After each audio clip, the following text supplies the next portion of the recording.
Hey there! I'm trying to get my audio set up because it's not putting out the game sound right now. Pesterquest is, you'll see what it is. If I can... What happened to my settings?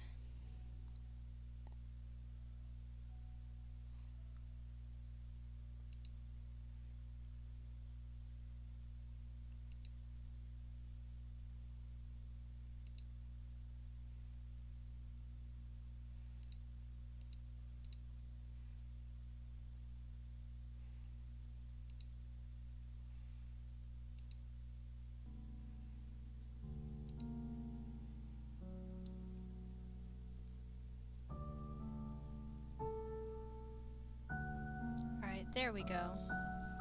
You guys should be able to hear that now. Looks like it's a little loud.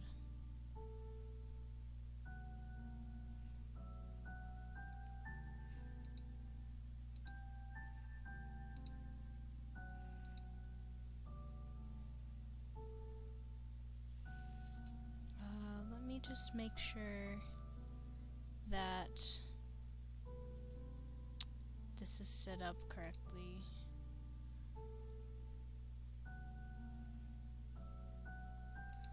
Output.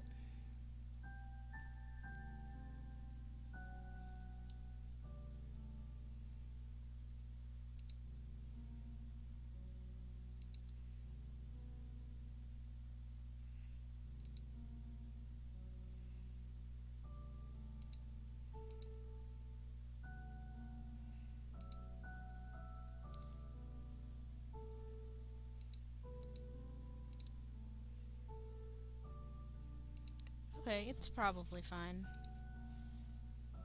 So we're gonna play Pesterquest, and I'm actually going to start from the beginning again because the last stream I did earlier didn't quite turn out very well. It kind of got interrupted, and we left off in the middle of a chapter. So I'll just start a new game. So we have Volume 1, Magic is Fucking Real. There are some warnings for each of the chapters. The first, Volume 1 has no warnings. I'm going to go through all of the warnings before I go into the chapters. As always, as usual, this game contains adult language, some violence and innuendos, so I'll just make sure that the warnings are shown before we go any further. Nope, I don't want to load. Close menu.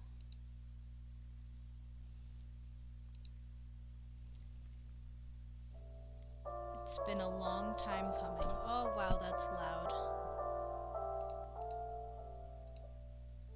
Oh.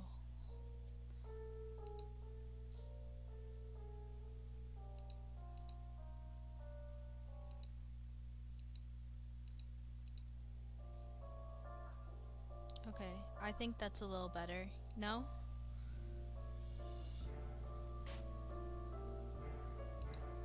Oh, why is it so loud for me? There. Okay, there we go. It's been a long time coming. You click to the last page of the Homestuck epilogues. You read it, then you read it again. You scroll down to go to the next section and find nothing. The little blue arrow you crave is nowhere to be found. What the fuck? Are you serious? What kind of ending was that? Absolutely nothing got resolved. You stand up so fast your chair falls over. Jesus Christ, you are steamed. Maybe eventually, with further thought, you'll come to appreciate the thematic elements and contributions to a narrative convention, but as of right now, you need to understand. What happened to dead John? What about Rose and Kanaya and their marriage? What about Terezi and Vriska? God, You have to have words with someone. Stomping out of the little computer room, you blink a few times, trying to readjust to the dim parlor after staring at a screen for so long. Doc Scratch? Where is that creepy round motherfucker? You sure you got his number now. You know all about how he ruined the lives of 8 human kids and 12 trolls, how he played everyone, including you. At the very least, he owes you a satisfying conclusion to this story. You march confidently down the hall in the direction of Sudden Ruckus. Turning the corner, you see 2 figures. One is definitely Doc Scratch. The other is a dark silhouette in the fashionable hat and coat. While you watch, the latter begins to hit the former with a cane. Oh, god damn it. You know what's happening. You know some lore. You need to get out of here before this place goes up in flames. Survive now, yell about unsatisfactory narratives later. With that in mind, you leap behind this ridiculous altercation, trampling a pile of notes and photographs underfoot as you make a run for the fenestrated wall. See ya, suckers. You sail through feet first, bracing for the smell of overturned earth and the sight of the twin Altarian moons. Man, it's going to be good to see your friends again, especially now that you're armed with all this canon knowledge. But what surrounds you is not Fozer's corpse field. It's a whole lot of nothing. Are you lost in between worlds or something? Wait, no. You see a glimmer in the distance, a bright white light swallowing down this urge of panic. You move toward it. The light coalesces into the form of a small symbolic house. Hey, you recognize this house. You wonder if you can just sort of... Oh, okay. Well, you did that. A barrage of images hits you broken. Chaotic flashes, too fractured to make sense of. You just stuck your hand into the most powerful item in the whole of this narrative, and your body is not taking it well. Bright, sizzling pain hits the nerve center of your brain and radiates out to your extremities. Wow, you are a moron. You aren't a comic character. You aren't meant for this sort of metatextual energy. It hurts, it burns, it unravels you from the inside out, and then everything goes white. What-oh? Key error, you don't exist? What? I didn't notice that before. What a lovely morning. The air is fresh and crisp. It's early spring, probably. You find yourself on the sidewalk in a suburban neighborhood facing a neat, friendly house. A neat, friendly boy stands at the window on the second floor, looking down at you. At least you hope he's friendly. Man, you would really love to be his friend. At first you think the boy is looking at you, but instead he appears to be looking at the mailbox, which is stuffed so full that the door is half open. Looks like someone crammed a whole box in there. Hopefully, you pull it out with a couple of coupons and envelope stamps with the green symbol. But you give the boy a thumbs up, but he's no longer at the window. Memory pricks at the corners of your awareness. You feel like you've maybe done this before? While you're standing there ruminating, a car pulls up. The driver is wearing a hat and a suit, and is probably the owner of this house and the father of that friendly boy. Oh shit. You're just standing out here with all of his mail. He's gonna think you're trying to rob the place. Let's just play it cool. I think it'll be okay. Not wanting to behave like a complete buffoon and draw attention to yourself, you hide all of the mail behind your back. There's a bunch of envelopes though, and the box is bulky, so it all sort of slithers out of your grasp like a bunch of dead snakes. The distinguished man in his flawless suit looks at you from across the yard. You can't see his eyes on the rim of his hat, but you're absolutely sure he is giving you a look of intense fatherly disapproval. A bolt of shame goes through you. Wow, this guy's good. He's not even your dad, and you're just losing it under his disapproval. You expect him to start shouting or calling the cops. You're so obviously stealing his mail. but instead he just keeps looking at you. Does he know you? Is he someone you should remember, or is it just the platonic ideal of dadliness that crosses time and space, eternal in all iterations of reality? That sounds like some bullshit, though. Slowly, the distinguished man shakes his head. He goes inside. You can't quite put your finger on why, but you know you've been summarily dismissed. Oh no. We got stern fatherly disapproval. It's just like real life.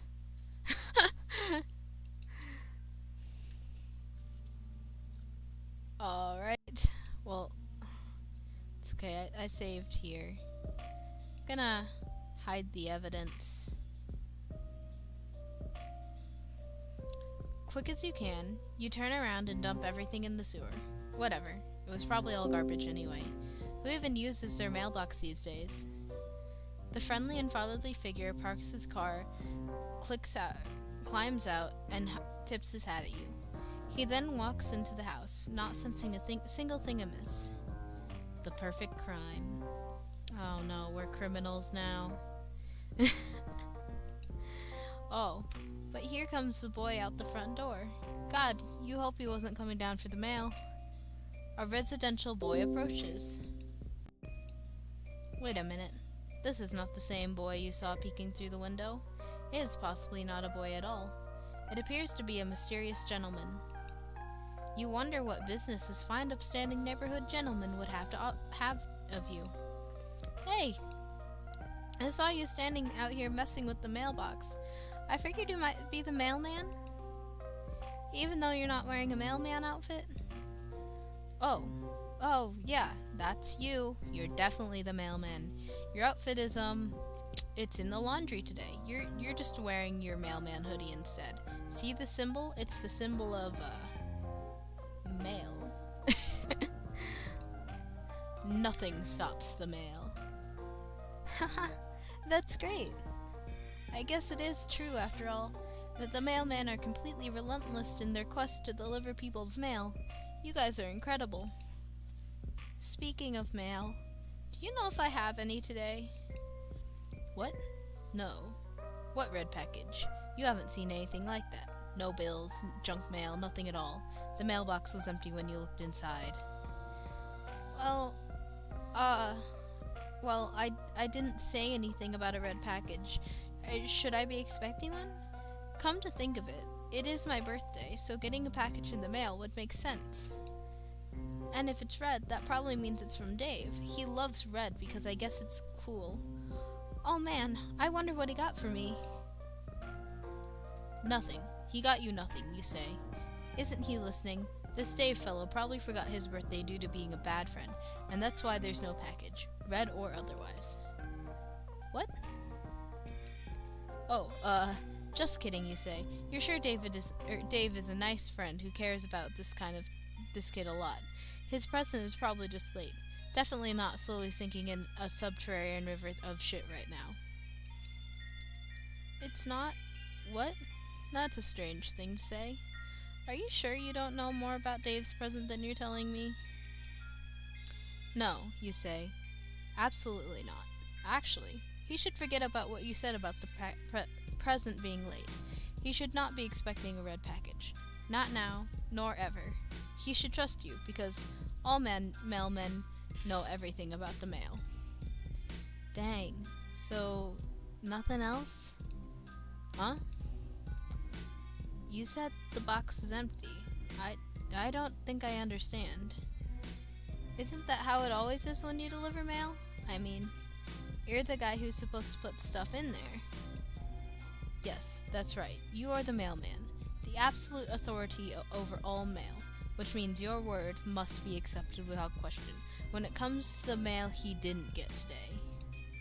You double-checked and everything. You looked thoroughly through your mailbag for something with this kid's name on it, and it came up empty. Sorry, dude.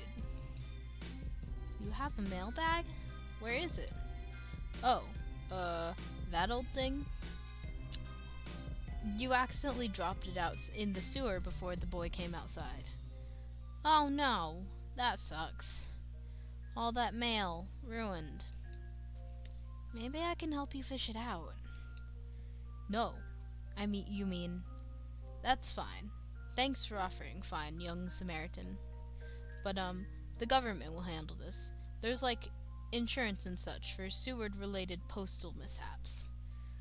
Oh, yeah, that makes sense. But what if you missed something in there for me? Like a game envelope or such? Are you totally sure you didn't miss something? Yes, you're sure. You triple-checked and didn't see his name on anything. Besides, it's really rank down there. Very sewery. All the mail has been befouled beyond any hope of salvaging it. Really, it's best not to bother even peeking inside. You're probably right. But hey, how do you know my name wasn't on there wasn't any mail for me if you don't even know my name?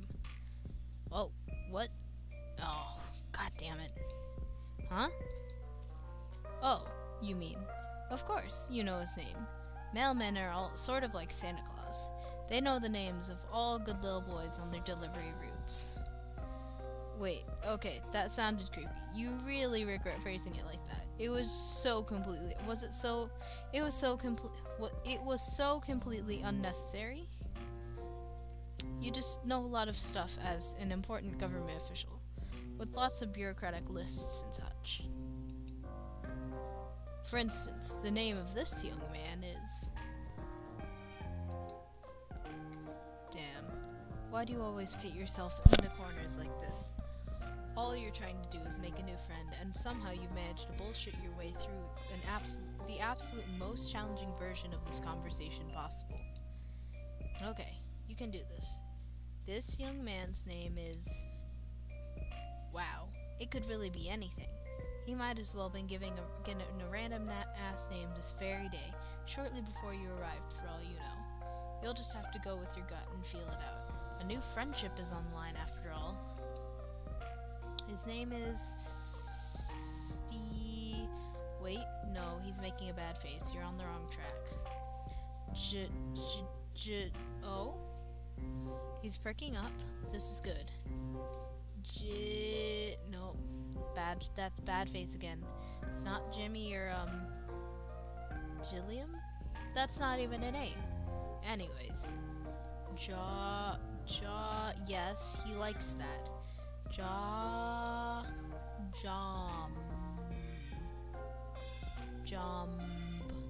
Jombury. Shit. He looks quite disgusted. Abort. Jombury? Really? You really can be quite the fucking idiot sometimes. Jonderson. Wait, he looked pleased for a minute. Then it looked like he just sucked on a lemon. Jesus Christ, you're bad at this. You're close there.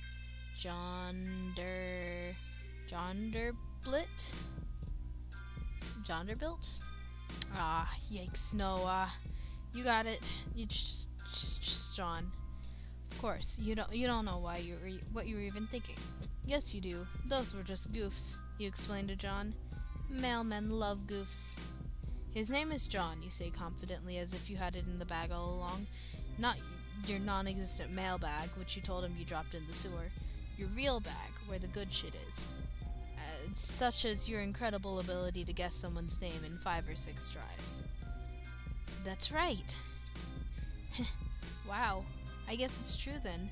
Mailmen really do know practically everything. You smile. Finally. It feels like this friendship may be starting to finally click. It was rocky there for a while, as you had to spin an intricate, nearly flawless web of lies to smooth over the fact that you destroyed his cherished personal property. But you're pretty sure you're in the clear now, and you'll never have to justify yourself to him again.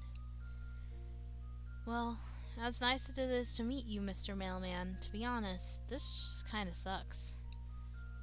I've been waiting for this really cool game to arrive in the mail, but it's been a few days already, and now I'm starting to think it got lost in the mail.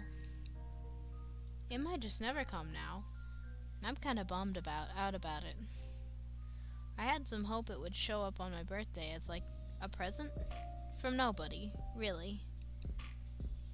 Just a present out of thin air, I guess. Like it was going to be destiny or something? Oh well, I guess magic really is fake, as all the scientists say it is. You nod along very wisely. Oh yes, you say.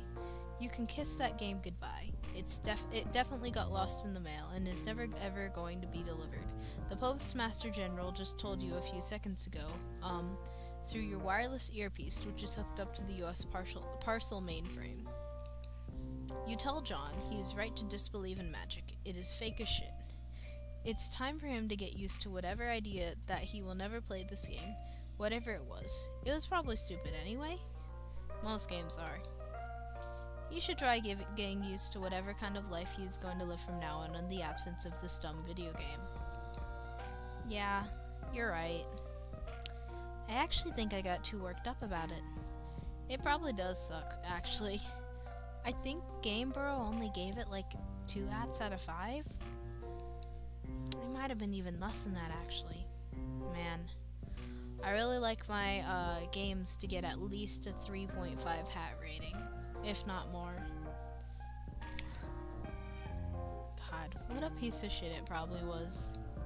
You know, I think I have to thank you, Mr. Mailman. You've really opened my eyes today. I'm just gonna forget I ever heard of that dumb game and try and enjoy my life. Talk to my friends, hang out in my room, and I don't know. Come to think of it, maybe I was looking forward to playing that game with my friends so much because I'm lonely? I'm almost a little embarrassed to admit I don't actually have any real-life friends. Oh, this is it. This is your in. This nice boy seems to be jonesing for friendship, just as much as you are, and you've laid all the groundwork for becoming his best bro so expertly. You just need to slide right into his life with just a few more sympathetic remarks.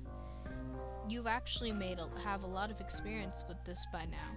You've made so many friends in so many strange places and with such mixed results, or you think you did. Actually, I can't conjure up any of their faces or names right now. It probably isn't important. Actually, let's never speak of that again. What matters most is you're here now, making a sweet new pal named John. You casually mention that this is the end of your mail route, and you don't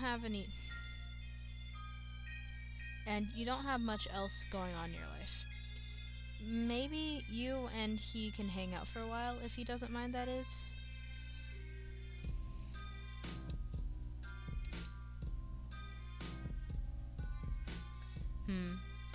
You want to hang out with me?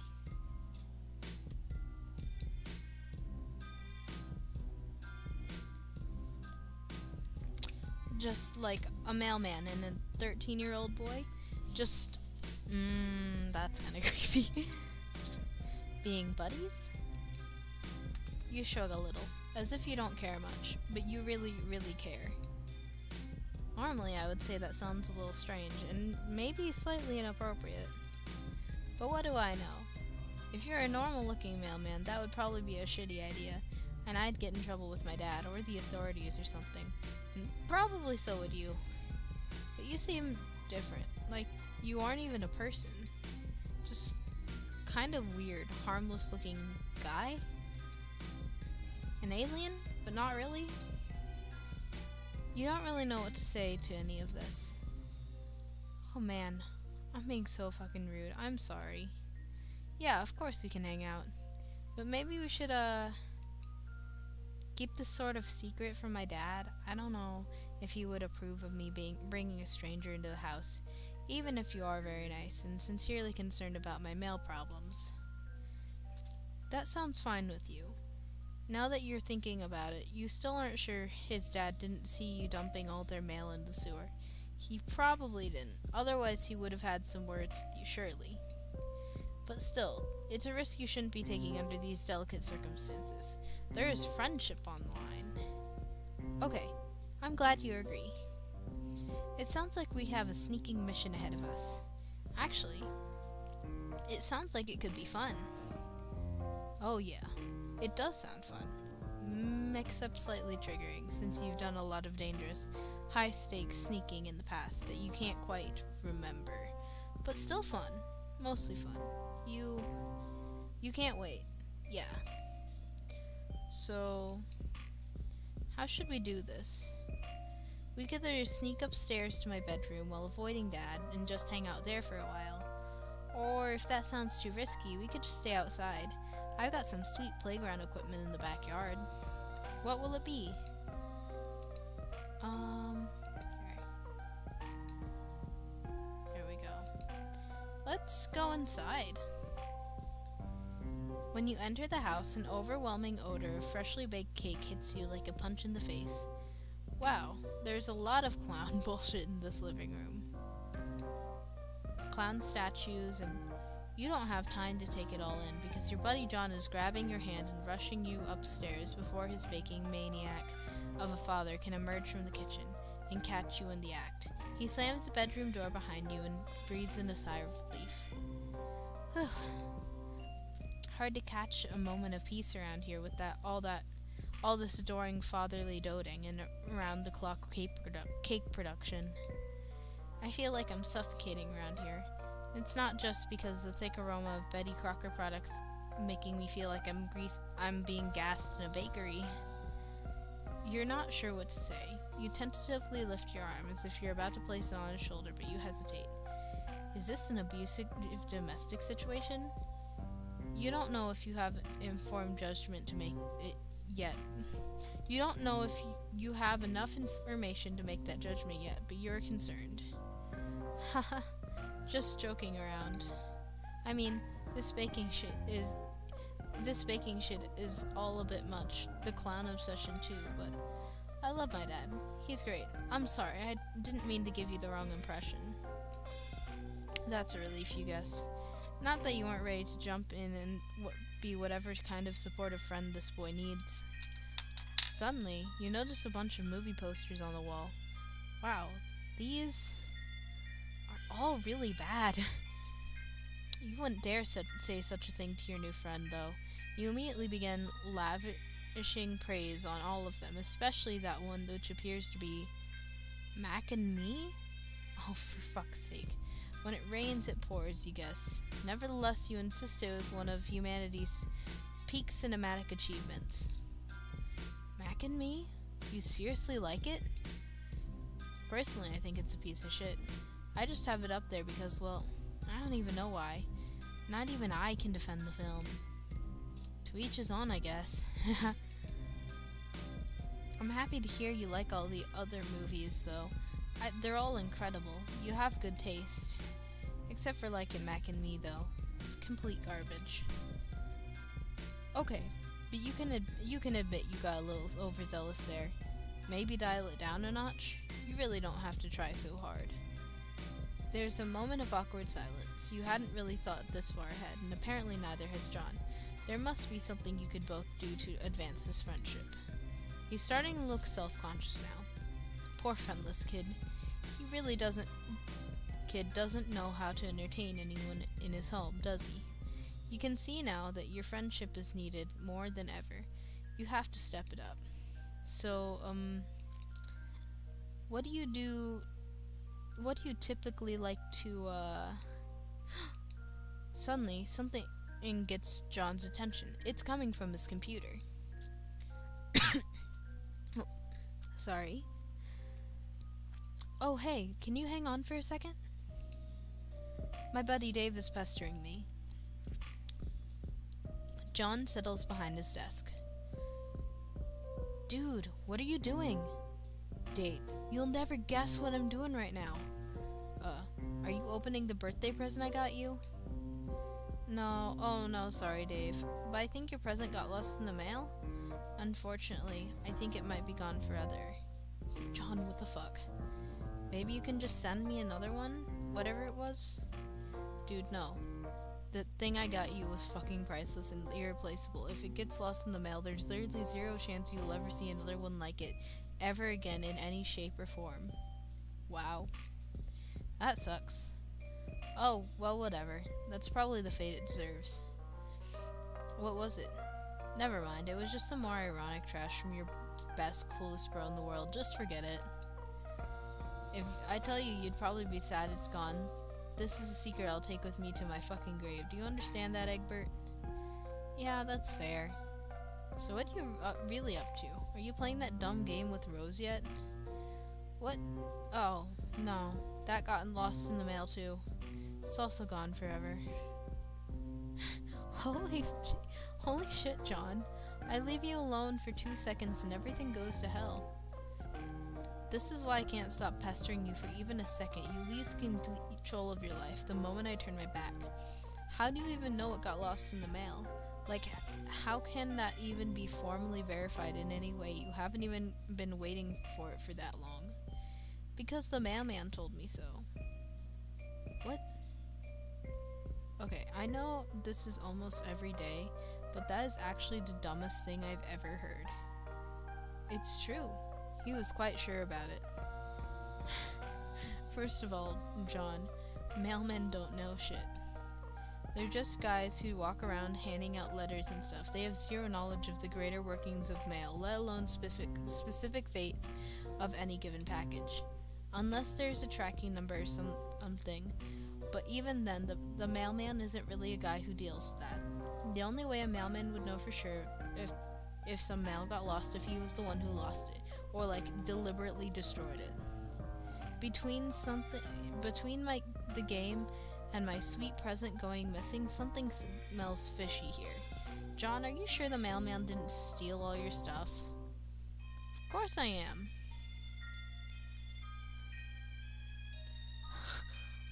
Homestuck lo-fi going ham.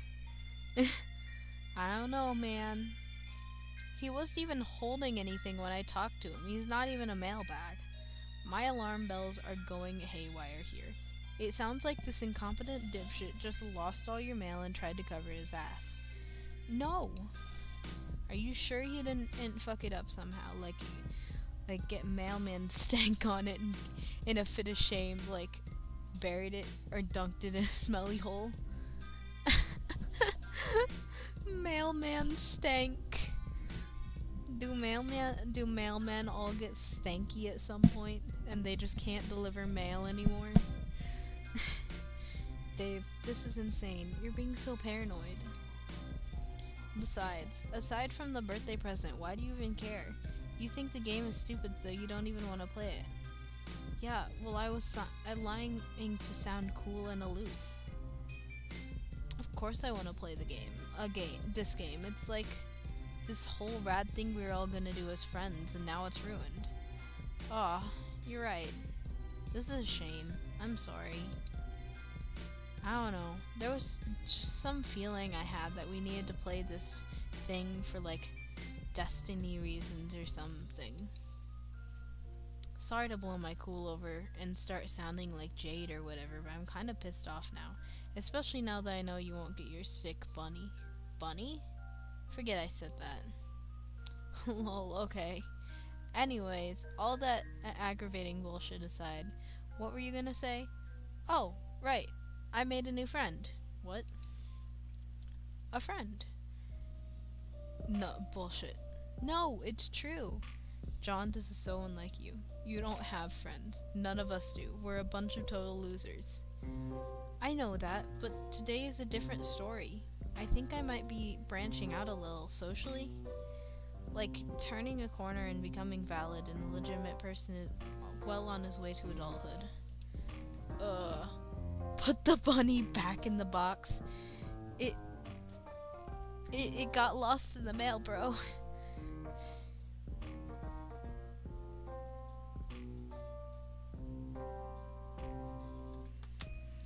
Come on, Dave.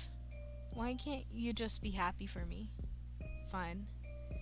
So, you're hanging out with this person right now? Yes, he's in my room. Rummaging through my stuff? He's quite the character. Who is this guy? Please tell me he's not cooler than me. I couldn't handle that.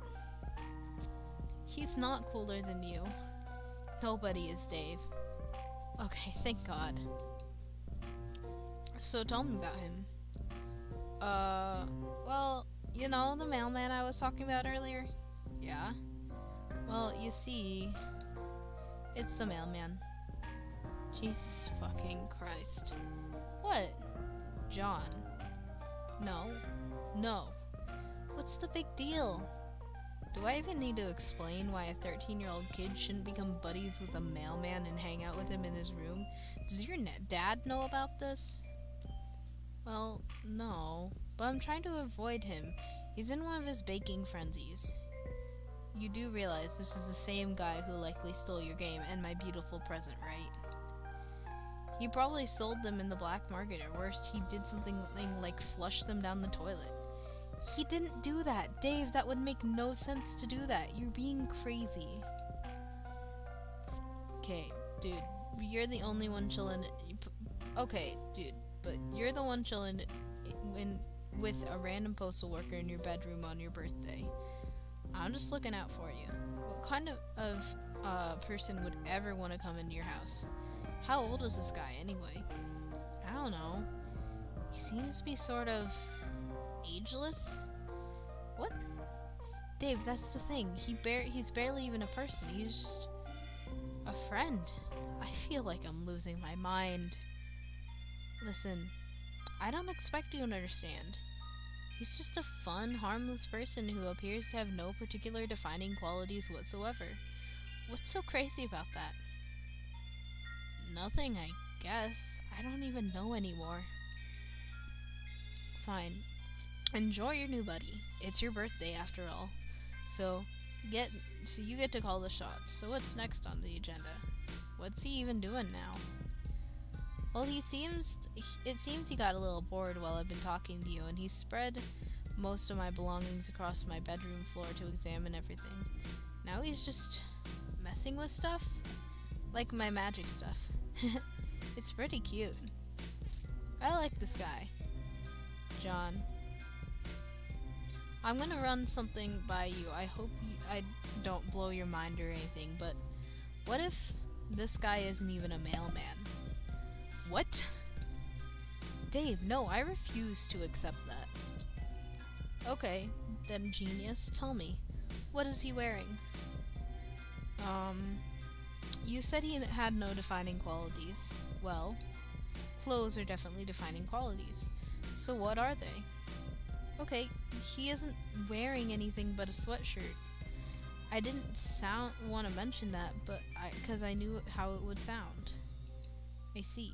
So, no mail uniform, no mail bag, no mailman hat, just no pants? Yes.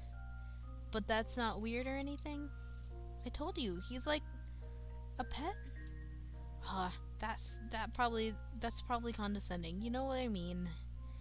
Part generic person-y type guy, and part just fun, friendly sort of humanoid creature?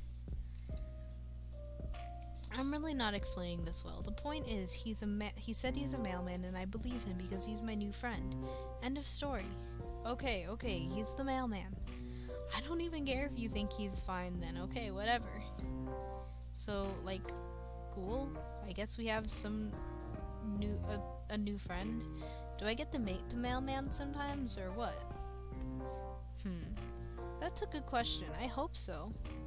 I wouldn't be surprised if he found his way over to you. I can't put my finger on it, but something tells me he's a well-traveled fellow. You really think he's going to well-travel his ass 2,000 miles over here to come visit me? You never know. Mailmen do get around after all. That checks out, actually. Okay, I'm kind of excited now. Yeah, that's what I like to hear. Should probably get going. He's really going at it all over there with all my bedroom stuff. I don't want to be a rude host. Alright, I'm gonna leave you boys to it. Happy birthday, dude. Thanks, Dave. Oh my gosh, that was a lot. A victory! Okay, so there was one more we didn't get here, and that's going to the back. Actually, you tell John, You think the fresh air out here will do you some good. Also, that playground equipment he mentioned really sweetens the pot. You hope he doesn't mind. After all, as the mailman, you were meant to be outdoors. You took the mailman's oath and everything. Yeah. John'll probably believe that. Sure, no problem. I totally... Ha, the what? The what route? The breakdown route? I totally understand. It gets really stuffy in there, especially with all the baking my dad does.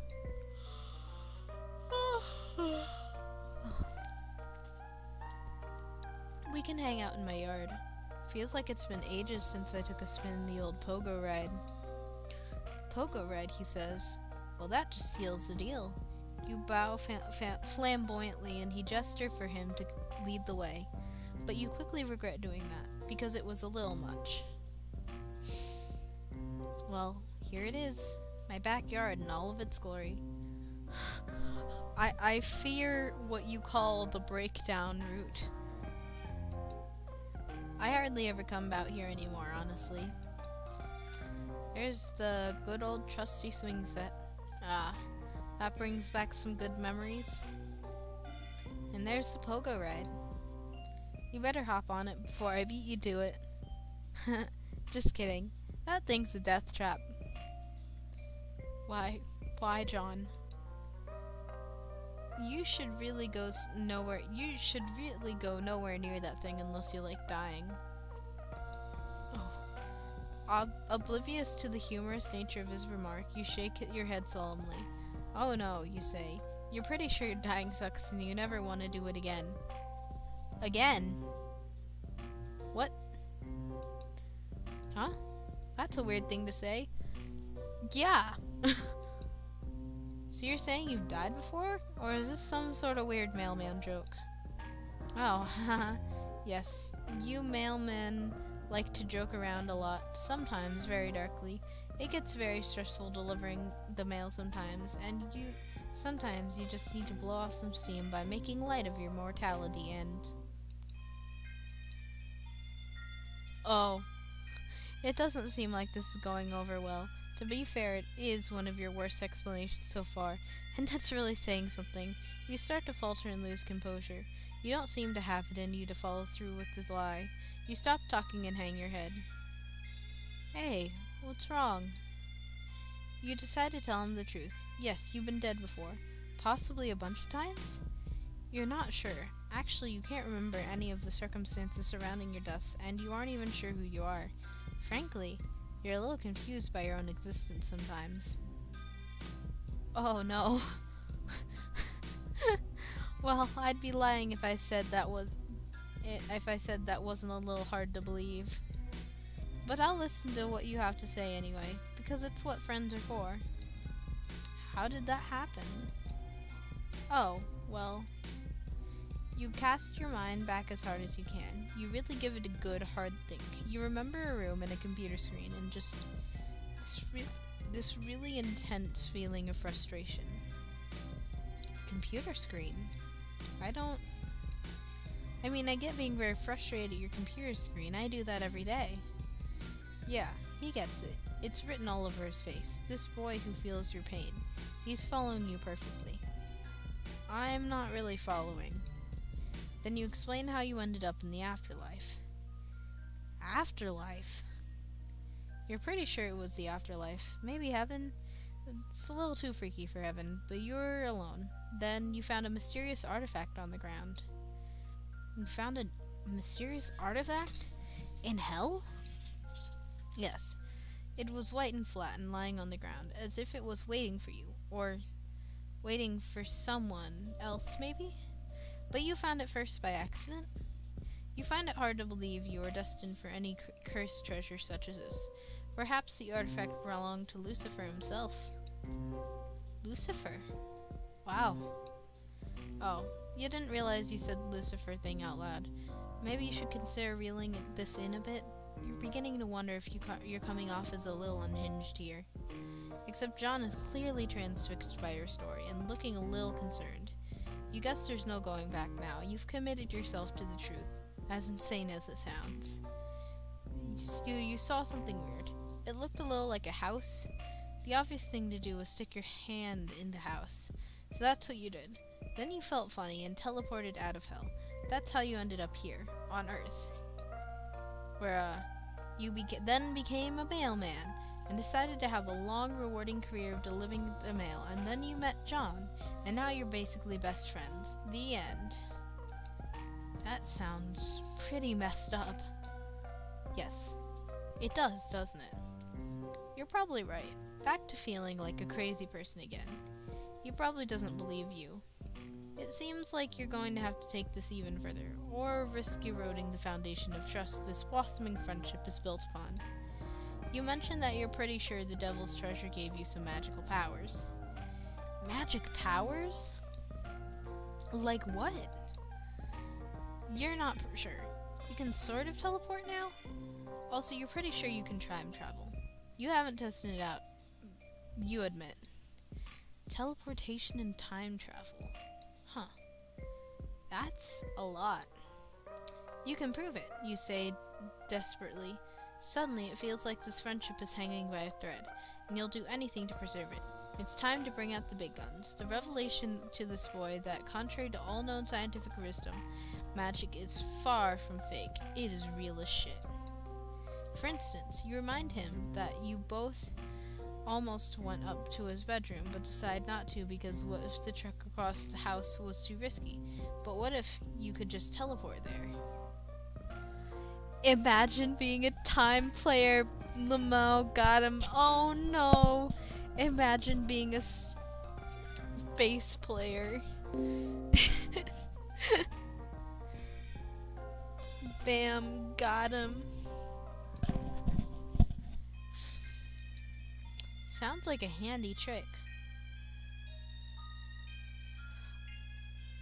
Oh, okay, so if I really wanted to befriend him, would I do this route, but go to the bedroom, save, and then when we do this, teleport? Is there like a fourth ending to this? I'm still guessing this is all bullshit though, like a prank. That's okay though, I love pranks. But there's no prank, at least you think. You've never actually tested this power at all. God, you hope you don't end up making a fool of yourself. Everything is riding on this. Hey, what are you... Here goes nothing. Zap. Oh, no, he actually can just teleport. Okay. I was thinking some more meta, game mechanics, but we're literally just teleporting. Whoa, it worked. Unbelievable. Do you know what this means, Mr. Mailman? You shake your head. It means magic is real. You shrug. You guess it is. You won't admit it, but all you really care about right now is the fact that you saved the friendship. It should all be smooth sailing from here. Well, it's a pretty good thing I met you, because if you didn't show up, I'm pretty sure nothing anywhere close to this incredible would ever have happened to me. Sure, we can go with that. You consider that remark for a moment and decide you absolutely agree. You're definitely the best and most exciting thing that will ever happen to this kid. You also said something about time travel. Can we try that too, or would that be too disruptive to the space-time continuum? You have him eating out of the palm of your hand now. No need to slow this train down. Continuum schmontinuum. Whatever your new friend wants, he gets. Casually messing. We kinda just destroyed the entire of Homestuck, but it's fine. Oh, I know. Why don't we just go back in time by about a week? And then we can stay right here. That way we won't mess up risking anything important. Sure, that makes sense. You get ready to use your new hell power, and concentrate as hard as you can on the idea of 1 week ago. That's probably how it works. Zap! Hmm. Not much changed. Except, wait. The entire world is gonna explode, but have you ever made a friend? Oh, the lengths lonely people will go to make friends. Like, you know, messing up a timeline. Except, wait.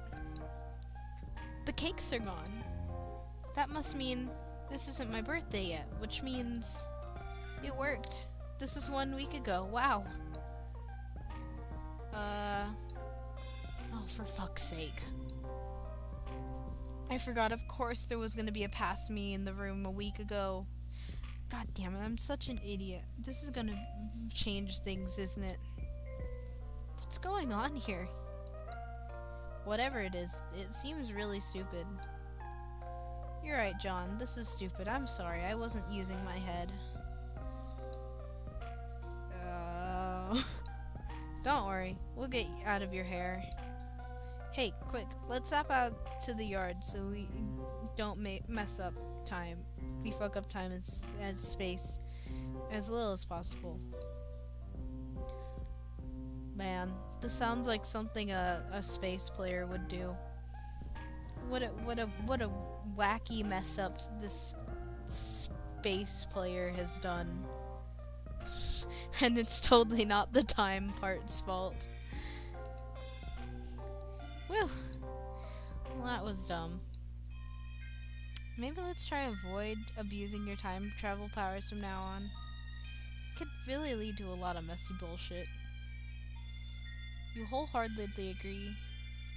All you ever really want to do is make friends, not clown around through space-time. Meanwhile, I guess we're just still a week in the past, but now standing in my yard?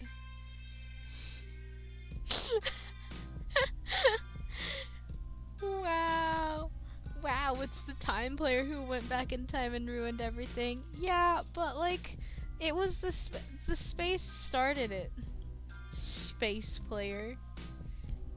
For those of you who don't know, I know I don't have the chat on the screen anymore, but Clovey is a space player and I'm a time player, and anytime we talk about Homestuck, we have to roast each other for a solid, like, 20 minutes of just pure, oh, wow, look at the space player. So, for anyone watching, including the VOD, people in the future, whenever this is, go ahead and just quickly make fun of Clovey for being a space player.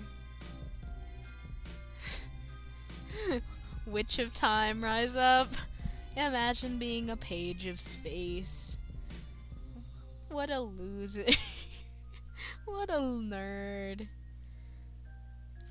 I think you're gonna I can't, there is no good explanation for what you said, so I'm gonna pretend it didn't happen. Meanwhile, I guess we're still in a week in the past, but now just standing in my yard doing nothing? It seems pointless. We should probably head back to the present. You nod. It was an incredibly interesting experiment, and it brought you a lot of credibility. But it's time to... Wait a minute. Something is wrong. Alright. I get... sometime in the future, I will play Genesis Project with you, and we will 1v1. And we'll see that I'm cooler. There's a slight buzzing in the air. You can feel it. What's the matter? You tell him you think you have someone is coming.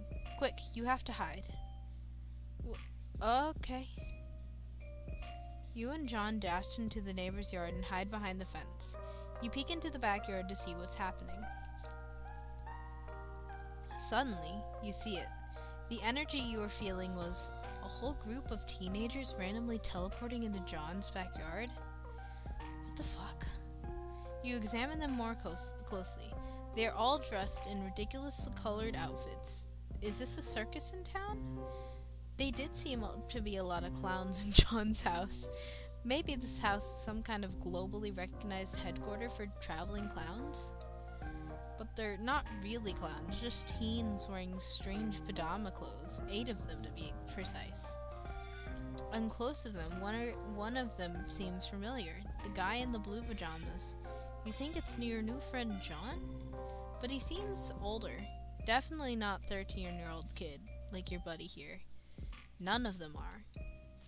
They all appear to settle in for a while to talk amongst themselves. The guy in the yellow Speedo gets down to business on a pogo ride, oblivious to its dangers. There seems to be a serious atmosphere hanging over this group of teens. Important discussions are happening. It's completely baffling to you, and by the look on your buddy's face, to John as well. Suddenly, an uneasy feeling settles over you, like you're witnessing something that was never meant to be seen by anyone. Perhaps a rendezvous point established by this group of teens for exactly that reason, that no one would think to be watching this quiet suburban backyard right now. Should you stay and listen, or should you go? You're not sure what to do. You can't shake the feeling that something highly inappropriate is happening here, just by watching, like you're beholding a moment so divorced from an authoritative chain of events that to even witness this moment is not only narratively compromising, but extremely cursed. Hey, is that guy in the blue pajamas me? You pat John on the back. You can only imagine what he's going through his head right now.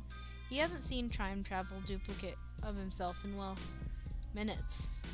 Man, I look so much older. What am I even wearing? And how are all these people? Wait. I know some of them. That's Rose and Dave and Jade with dog ears? I don't know the others, though. Wait, what's going on? They must be from the future. It's the only explanation, especially since we just did some time travel ourselves, thus proving magic to be real. Did you have something to do with this, Mr. Mailman? You shake your head. You're just as surprised by this nonsense as he is. It seems one or more people from this group somehow obtained similar abilities offered by the hell treasure you touched. I guess they're all from a few years in the future, when we're all a bunch of older, cooler teenagers. Maybe we'll all go to college together or something? Maybe that's where I make these 4 new friends. There's something familiar about all of them, but I can't put my finger on it. But why do we all look so ridiculous? Did I join a troupe of traveling street performers, thus following in the footsteps of my father? And somehow managed to rope everyone into the act, including Dave and Rose, who most certainly would think the idea was really stupid, even though it's clearly great and cool and while somehow also involving time travel? I don't know. I'm so confused. What are they even doing here? Did this really happen just outside my house 1 week ago without me knowing about it at all? What else have I been missing? How much more is there to know about the future adventures of me and my friends, which is taking place in a secret like this? I wonder if there's a lot more life to my life than I ever could have imagined. Actually, I should probably be thanking you. If you hadn't told me my game got lost in the mail, I might have gotten way too hung up on it. That might have totally altered the trajectory of my life. Then I would get to go on whatever sweet adventures happen in the future that'll lead me to wear a bunch of silly pajamas and apparently speak with great authority in front of a group of cool teens. Uh-oh. Who's gonna tell him? Who's gonna tell him, guys? You bow your head contemplatively, as if to say, you're welcome. You're welcome for your entire life and every cool thing that ever happens to you from now on. After some time passes, the group of teens appear to finish up whatever business they had in this yard and disappear into thin air. You guess that's the end of whatever that was. Since there isn't much point in staying here a week in the past, we decided to return John to the present moment. Huh. Well, that was interesting. We were staying a little too far away to hear what they were saying. I think I kept overhearing the word English. I wonder if some of those teens speak a foreign language. Was I teaching them English? Oof, this sure is some shitty speculation. It makes no sense at all. I guess the only thing to do is wait until I become that John and figure out for myself. That sounds exciting, but it's also a little overwhelming. Damn, I'm gonna need to think about this. You watch as John spaces out for a solid minute, thinking about his absurd future. You glance towards that swing set, wondering if the fun times John had planned for you are going to continue to recede further into the distance as he comes to grips with his mysterious destiny. You cough a little, to snap him out of his stupor. Oh, I'm sorry, Mr. Mailman. I know I said we'd do something fun, but now I think I'm kind of in an existential mood. I should take a walk and think about what just happened today. I feel weird. It's nothing personal. I just need to get some space. Well, see ya. Vague existential crisis. Oops. I think we got all 3 endings here, though. So, oh, yay, now we have... You convince John not to play a game. This probably won't have any far-reaching narrative consequences. Breakdown route. It's fine. Alright.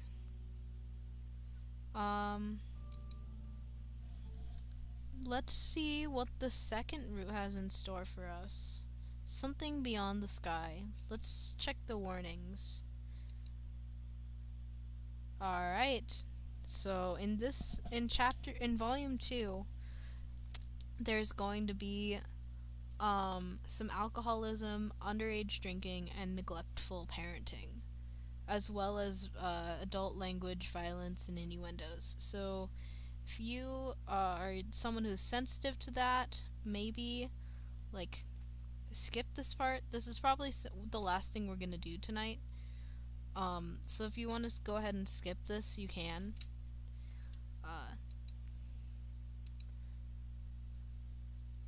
Yeah.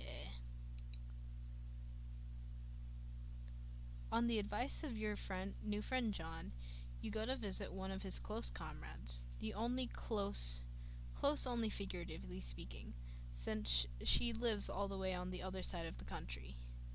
That's no problem for you, though, since your new powers let you hop anywhere, anytime, even to places that don't exist. Oop. Well, you think your powers let you do that. You just have this distinct metatextual feeling that you could pretty much go anywhere at this point. You know that doesn't make sense. There's nothing that doesn't make sense about this friendship, though, and that is exactly... friendship, that is. You're about to do some friendship by making a new friend. Her name is... You check your notes. Rose. This is her house, apparently. Looks kinda like a weird and modern, and it's situated in the middle of the woods for no good reason you can think of. Also, it's pouring rain, which is not what you would describe as ideal friend-making conditions. Still, nothing stops the mailman, not from delivering his mail, nor making friends. Rather famously, rain and other similar weather patterns provide no deterrent to the performance of his duty. And there's no duty more important than friendship. Suddenly, a woodland... Oh, look at her, she's so pretty! Aww. Suddenly, a woodland girl approaches. Who goes there? Oh, it's your new friend Rose, obviously. There's literally no one else this could be right now. You introduce yourself. You're the cool mailman who John told to expect a visit from soon. You would doff your mail hat to signal a friendly greeting, except you accidentally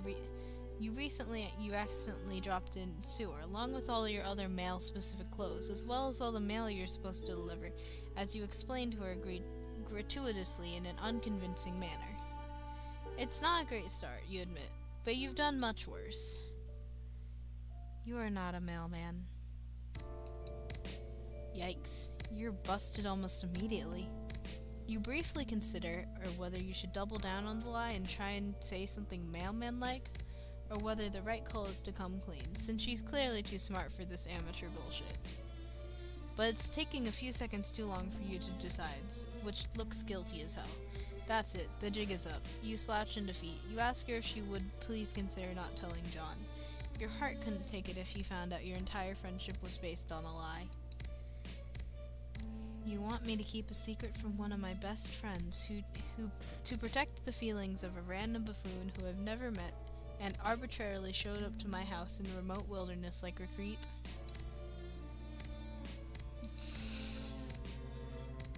Gonna save that there. Yes. Yes, that's what you want. That's an interesting proposition. If for no other reason than its audacity. I admire your resolve in the face of humiliation. This doesn't mean we're friends, though.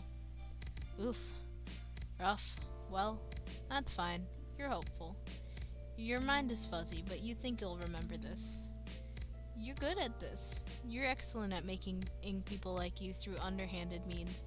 You can't wait to take advantage of this 13-year-old girl's goodwill. Once again, phrasing. Okay, wow. Not like Okay, wow. Not like that. Let's not be weird. In fact, let that be the last creepy thought you'll have for comical purposes. S-grade jokes only. Let's get all our brains out of the gutter. I don't like this game anymore. He called me out. Rose raises a thin eyebrow. There's something unsettling about her deep violet eyes.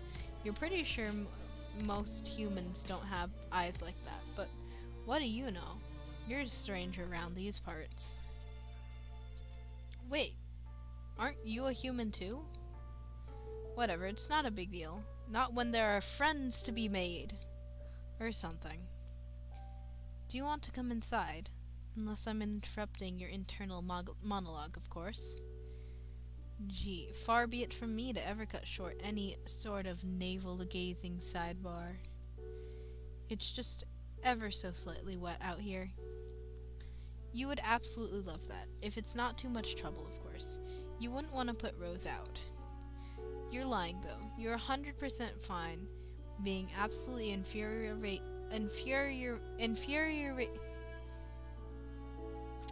infuriatingly obnoxious if it means making a friend.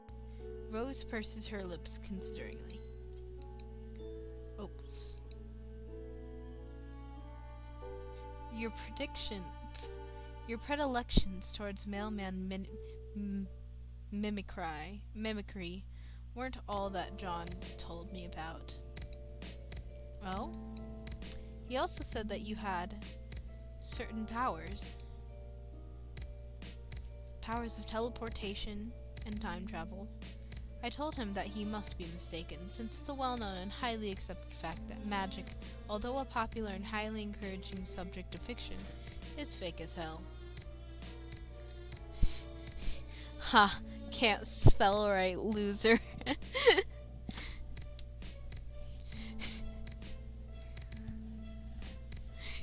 Nice try, Clovey. Nice try. Oh, your zappy powers? No, those are totally real and not fake. Real in a different way than you being a mailman is real, since that's actually made up. Is that so? Prove it. You shrug. Easily enough. You hold out your hand, and after a moment of hesitation, Rose puts her fingers in yours. Her nails are long and sharp, and painted a glossy black. She closes her eyes, and her umbrella droops. Should I picture my room or something similar? I'm not quite sure how this is supposed to work. She still thinks you're messing with her. You tell her that you guess she can do that if she wants. You zap the two of you inside the big modern house, and when you open your eyes, you find yourself in a large, messy bedroom. Oh. She drops her umbrella. You really did that. Rose stands in the center of her room, in full rain gear. Her boots track muddy prints into the thick white carpet. Surprise! You really are magic. Rose puts her small hand against her perfectly painted black lips. She seems momentarily lost for words, and you get the feeling that it's not a thing that happens very often. Her eyes are wide and deeply purple. They're sparkling, you might even say. Hold on. I'll be right back. Stay here. Don't go out into hall. It's not safe. You tell Rose to take her time. You're happy to stand here, dripping onto her nice clean floor. She leaves the room and you take the opportunity to examine your surroundings more closely. The bed is unmade. Books are strewn all over the floor carelessly, and a collection of half-drunk cups of coffee crowd the desk. Half-finished knitting projects lie in the soft piles all over her room. In fact, there's a lot of evidence that this room is often occupied by someone with a lot of interest who has trouble settling down and putting her attention to one thing at a time. Same. Man, you can relate. Not with interests, but with friends. You can't imagine settling for just one. Rose has a number of posters on her wall, although nowhere near as many as your friend John. A calendar hangs beside the window with days ticked off in little X's, all the way up to 4/13, which is circled. You step closer to read the year and the date in the corner, 2009. But what the hell do you care about the date? You can make friends any day of the week, rain or shine, day or night. Rose is sure taking a while out there. She told you that it wasn't safe out in the hall. Maybe she hadn't just been quipping. Maybe she's actually in trouble. What should you do? Alright, we're gonna save that.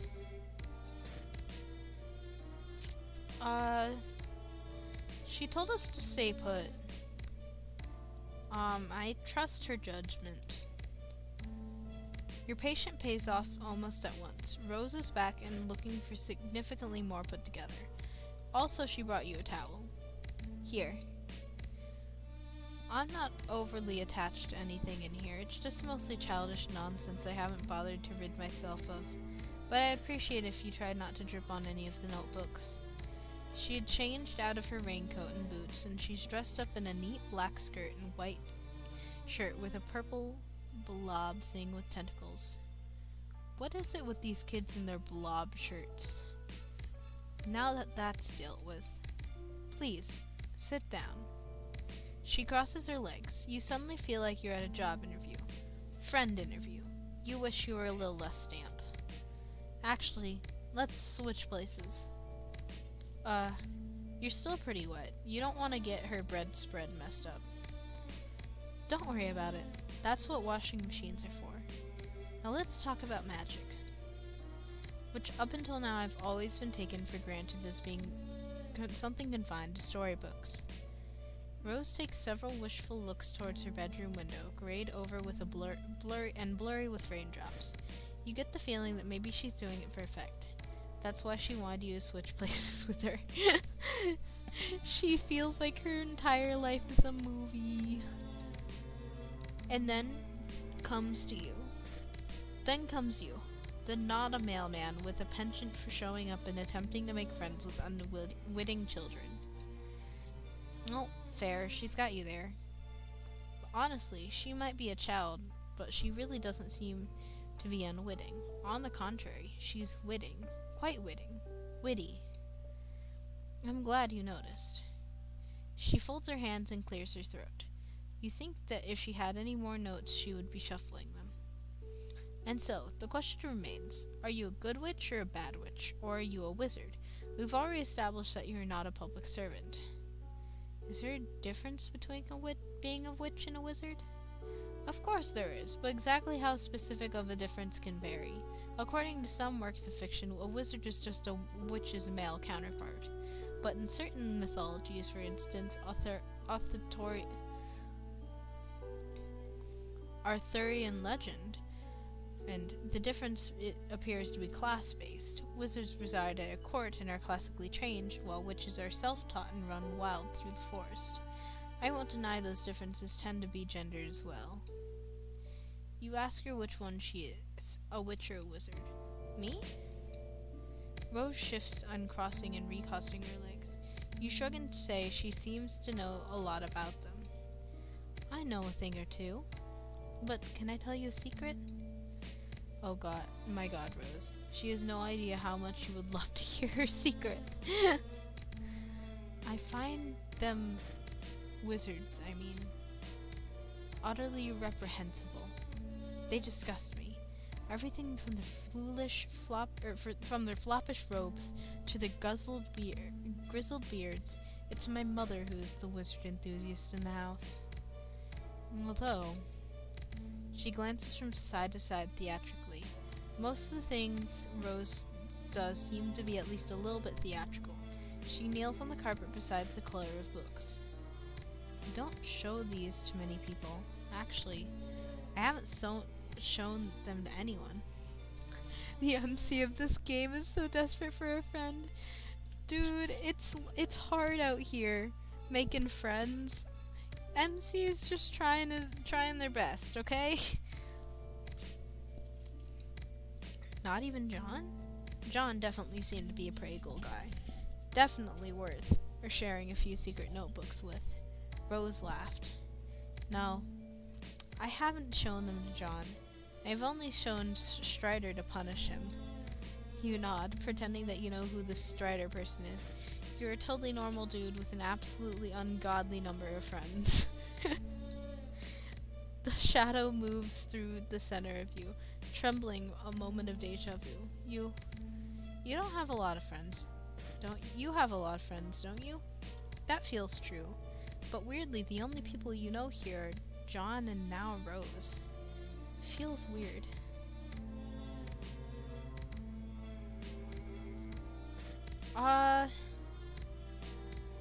You know what? I'm not sure.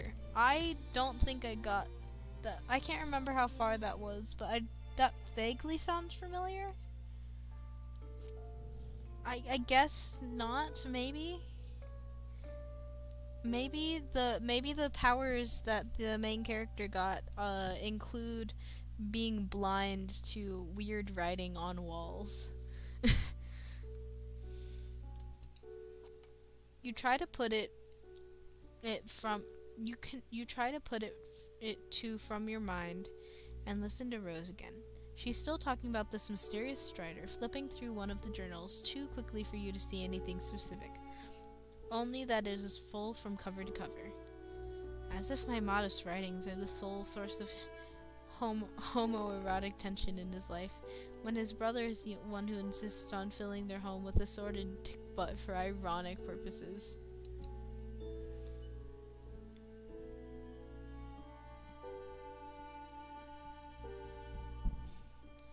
Oh. Huh. That's interesting.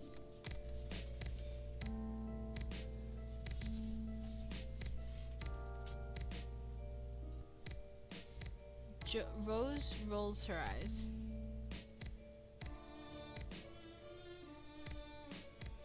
You know, that's true. Oh boy, you missed the beginning of that. It's probably made way more sense than it seemed like. Rose is searching through her notebooks, checking the markings on the spine that seemed to be sort of cataloging system of arcane symbols. Where is... Oh, right. She does something quick and complex with her fingers, and another notebook pops into existence and falls in her lap. You gape. She really is a wizard. What? It's just a Siladex. A child could use one. Here. This notebook has a couple of drawings in it, but most of this is filled with a small, neat handwriting in lavender ink. Is Rose writing a book? No, don't be silly. I'm writing 4 books at least. 5 depending on whether I decide to flesh out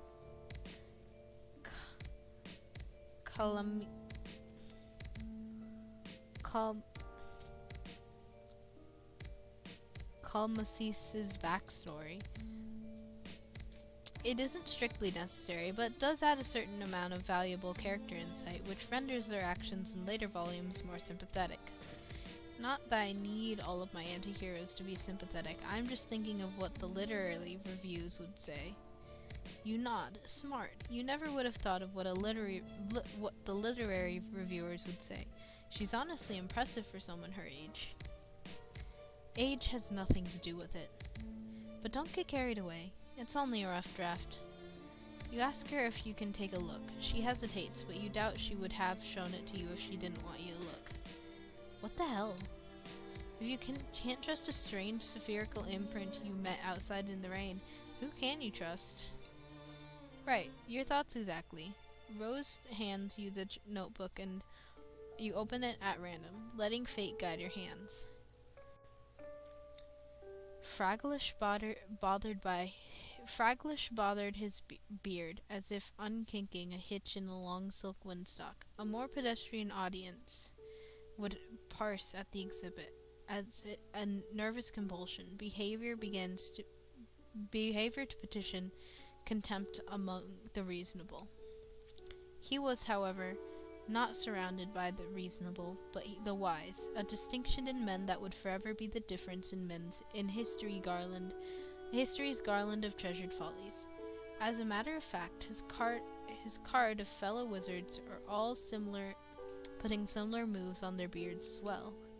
The practice wouldn't evince thoughtfulness, sagacity, even if they didn't do it all the time.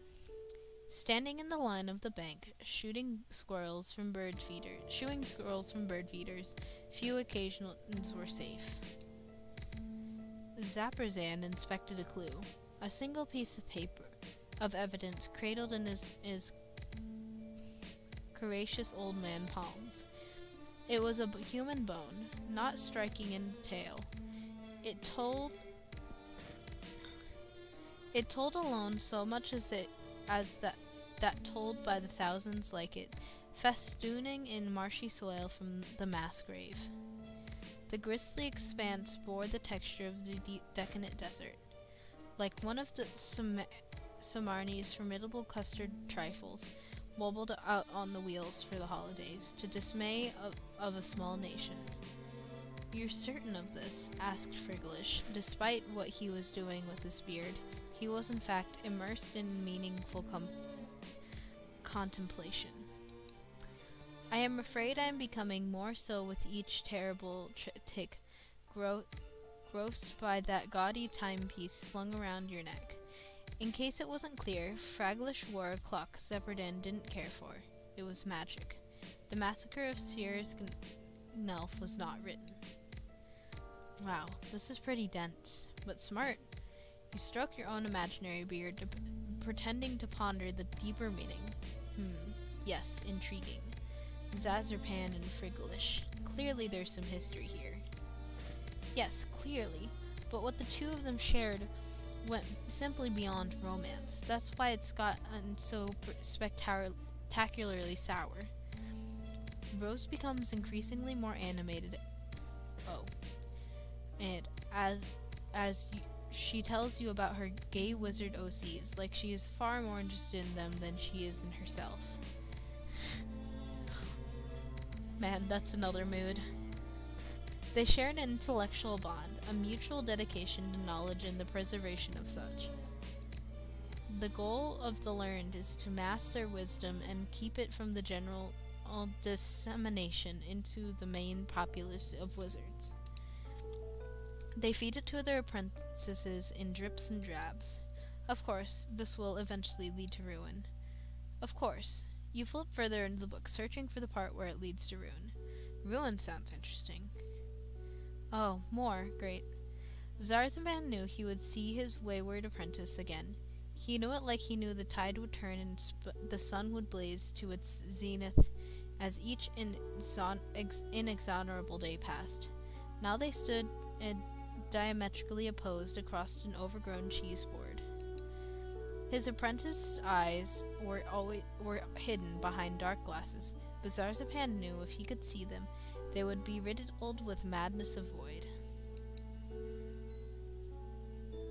Kalmassus wasn't here for justice or revenge. They were here for something exclusively because Zarzapan had something they wanted.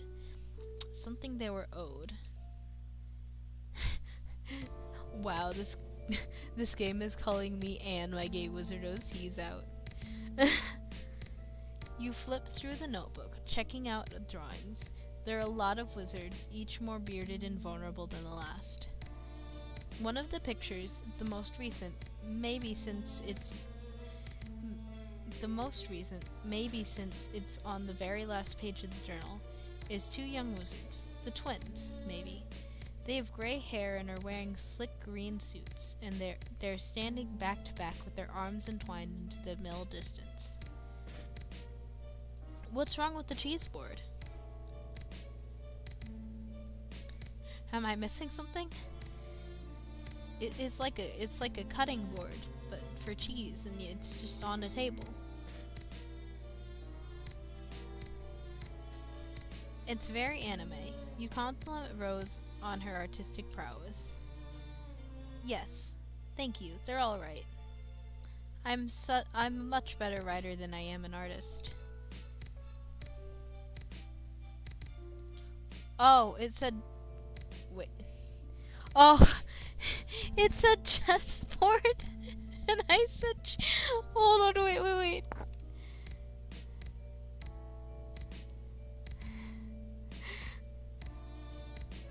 Oh. Oh.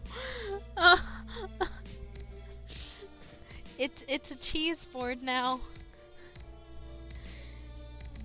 I'm rewriting the canon. I am the creator of Homestuck now, or the creator of this game, Pesterquest. Ow, roasting me in my own chat is one thing, but also roasting me in the DMs is another. Wow. You tell her you think it's really good, way better than you. You're absolutely positive she's going to be a famous one day. I appreciate your encouragement, even though I know you're just trying to flatter me, due to your strange thirst for affirmative experiences. John told me all about that. Damn. Busted. But you really do think she's talented. It's fine. It's not as if my social calendar's full out here in the middle of the woods. Don't tell anyone I said that I don't have many friends. And don't tell them that I've been drawing. He'd be insufferable. He? Never mind. You assure Rose that her secrets are safe and hand her the journal. You're really excited about your new friend, and if you might be so bold, about her wizard stories. Although, wait, hadn't you said that she hated wizards? What's your point? Oh wow, and now you're now you're roasting me about cheese board in the group chat.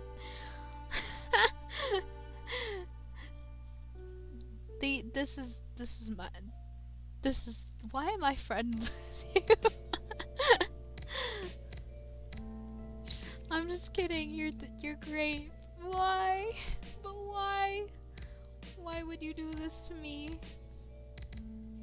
My own mod and friend. What's your point? Well, you're no expert on wizards or on Rose, but it seems like she actually does like them. You seem to like them because she has several notebooks full of wizard fiction. You aren't trying to get No, it's not funny. Cheese board is not funny.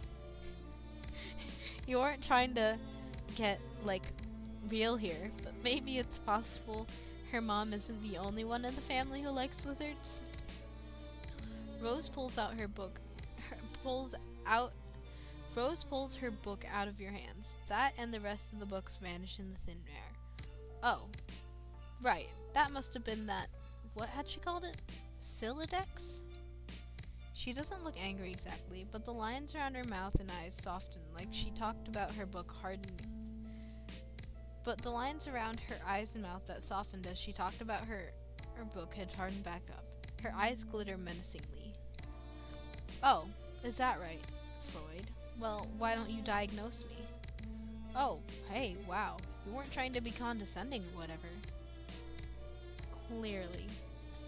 Rose. Were you aware that it's a common psychological phenomenon for an individual to react to trauma by creating fictional representation of that which has caused them bodily harm or emotional dismay? To suggest that the portrayal of those two fictional renderings somehow condones them or supports them is absolutely absurd. So what she's saying is, she draws wizards to cope. Rose rises regally to her feet.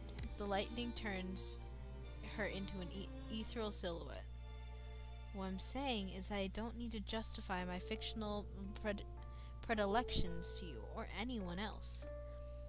No, she's totally right. You're sorry that you suggested she might like wizards. It was horribly presumptuous and not at all the way a friend should act. You are so sorry. You promise it will never happen again. No, I don't suppose it will.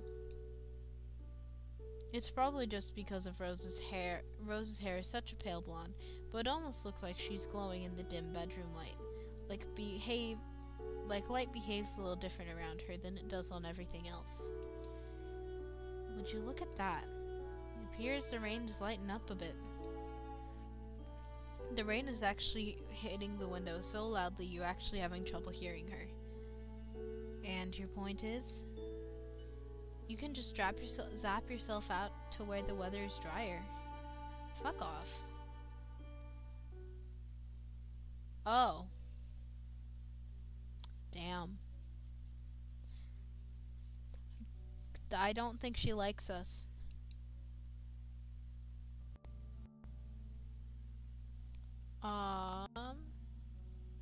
That's awkward.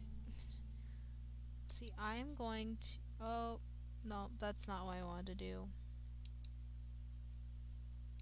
There we go. Let's see what happens if we say no. Man, you guessed today is the right day to get owned by teens. She's totally right. What are you even doing, just wandering to her house without calling first? It's totally disrespectful of her time. Rose really said hippity hoppity, fuck off my property.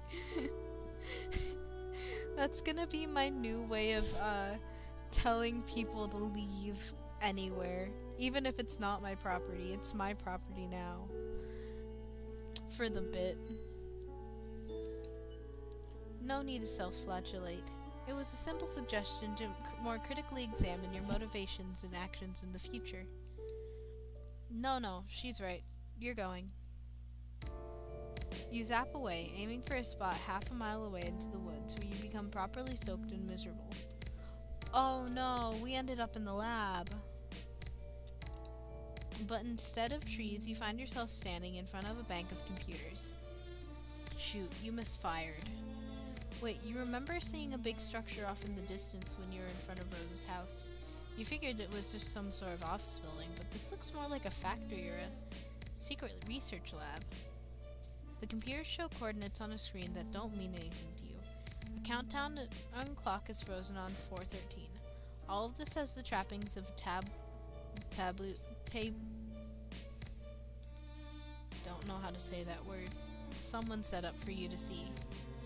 Turning away from the screens, you wander down to the long line of gleaming science fiction equipment. This reminds you of one of those old computers from the 1950s, the ones that took up entire rooms. You bet you could go back and visit some of those if you were zapped hard enough. You wander through the whole maze of halls and wide echoing rooms that aren't pictured because our art budget is only so big, but take it as certainly that they are all very mysterious. You eventually circle back to a strange bank of screens. Nervously, you hit a few keys, tap the fingers against the readouts. Nothing. It's all locked down. You will think that if you could only get these screens to unlock, you could unravel everything. The secrets to life, the universe, everything. Or maybe it's your memories you're trying to unlock. Maybe then you'll understand the seething waters of this endless ocean of time and space winding in the... Meow? Meow. You turn around expecting a cat, and you do get a cat, a very adorable black kitten. tiny and soft, with far more eyes than a cat should have. But the cat isn't the only thing here. A woman in a sleek white lab coat and sensible heels holds the cat, pinning you to the spot with her gaze, or at least you assume she is. Her hair is in her eyes, and the light is behind her. So all you can do... Her hair is in her eyes now, so all you can see is of her face are her painted lips. Ugh, I'm so tired. Sorry ma'am, you absolutely didn't mean to trespass in her secret science lab, and you actually aren't even lying. You really did just mess up this time. The lady puts the cat down slowly, where it rolls on its back and bats a paw playfully in the air. Aw, cats are great, even mutant cats. Maybe especially mutant cats? This little guy should have a name. You think you'll name them Cryptid McWhiskers. Yeah. Cryptid McWhiskers is a great name. In fact, you couldn't imagine anyone ever naming this cat anything else. You hold out your hand to Cryptid McWhiskers and wriggle your fingers. It rolls onto its back and It rolls back onto its feet and saunters over to you. It is as soft and as fluffy as it looks, and its 4 eyes blink at you with utter trust. At least this kitty will be your friend. Main character's so desperate it befriends the cat. The ominous clack of heels on the cement reminds you that you and Cryptid McWhiskers are not alone. While you were busy with the kitty cat, the very intimidating and well-coiffed lady has walked over to the bank of screens.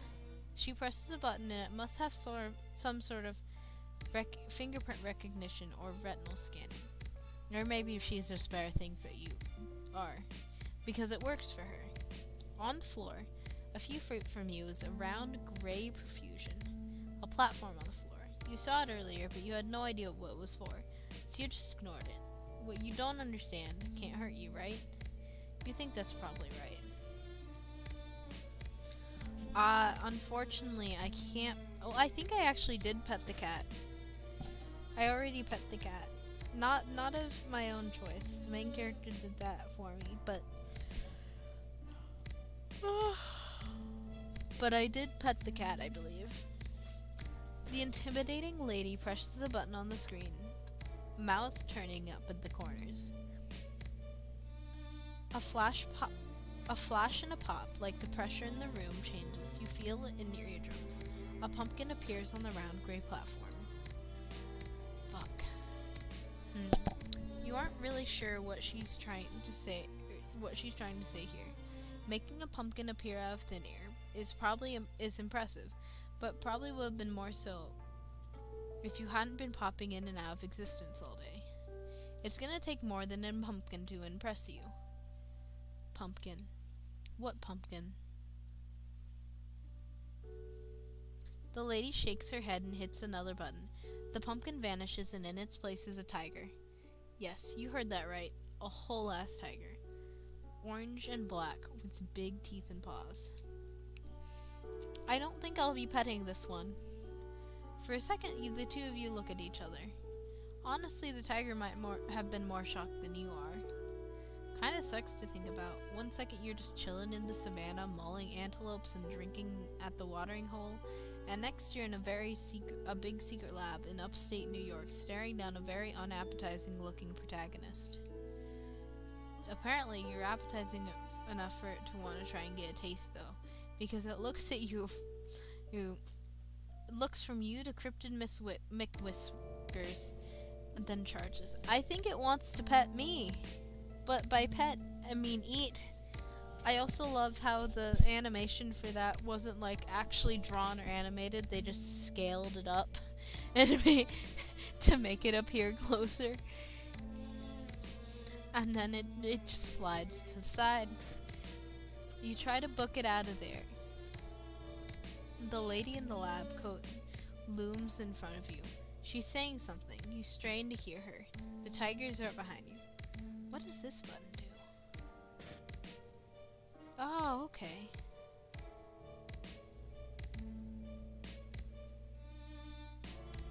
Oh, cool, okay. You try and book it out of there. The lady in the lab coat looms in front of you. She's saying, oh, I think I read this. The lady or the tiger? The last minute you remember you have magical powers and choose the third option, teleporting out of there. Oh, not again. You just zapped into yet another unknown building. Though from the view of the window, you think it might be in Rose's house. Also, the fact that Rose turns a corner in the hallway and stops short, still in her rain gear, her eyes very wide. You wave awkwardly. That snaps her out of it. She stands up straight, sliding easily from shock to superiority. So you thought you'd just let yourself in?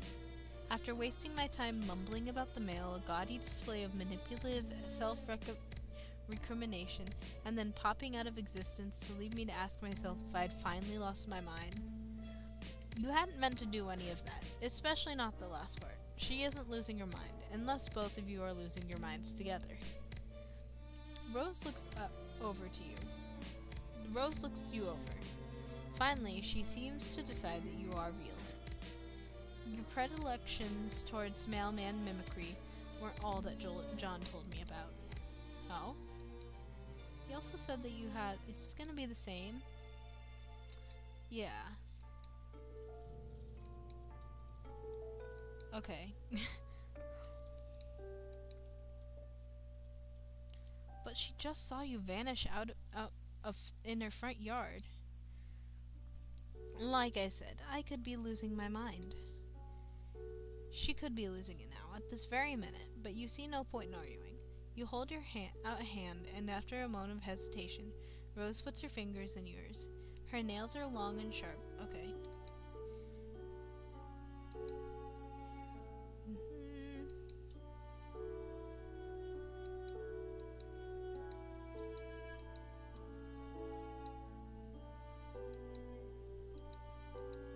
Okay.